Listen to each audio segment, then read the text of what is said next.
দক্ষিণের জানালাটা বন্ধ ছিল।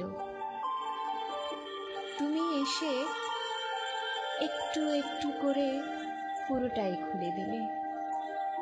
একটা খুব স্নিগ্ধ কোমল বাতাস হয়ে বইতে লাগলে। সে বাতাস মনের অলিগলি ছুঁয়ে কি এক স্বপ্নীল প্রশান্তিতে ভাসালো। নরম বৃষ্টি হয়ে ভেজাতে লাগলো দিন রাত। ভীষণ নীরবে আর্দ্রতর হয়ে উঠছিলাম, টের পাইনি। সতেজতায় সবুজ থেকে সবুজতর দিন দিন। ডানা ভাঙা প্রজাপতি আবারও উঠতে চাইল যেন। রাত ভোর পিয়াল বনে জোনাকের আলো জ্বলল, জানেনি কেউ।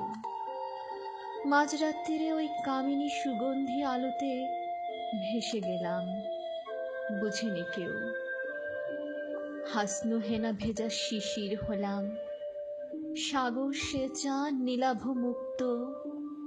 অবশেষে চড়ুইয়ের ভেজা পালক হয়ে মেলে দিলাম রোদে ডানা, প্রভাকরের উষ্ণ রঙে রাঙাবো বলে।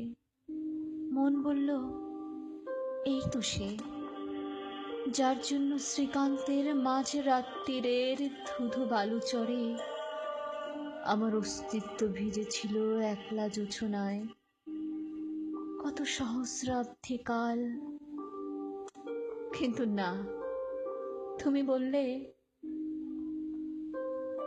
এভাবেই দূর থেকে বাড়ি হয়ে ঝরবো তোমাতে।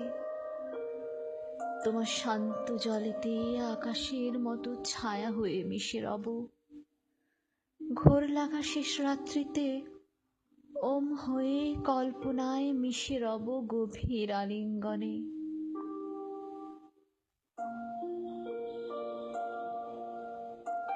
এমন তো চাইনি, তবে কেন এলে অবেলায়?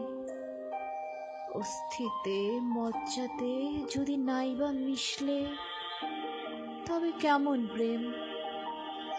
তার চেয়ে তো ভালো ছিল দক্ষিণের বন্ধ জানালা ঘর। আমার কাছে যে প্রেম মানে চিরতরে মিশে যাওয়া, বাতাসে যেভাবে সুবাস মিলায় সেই রকম।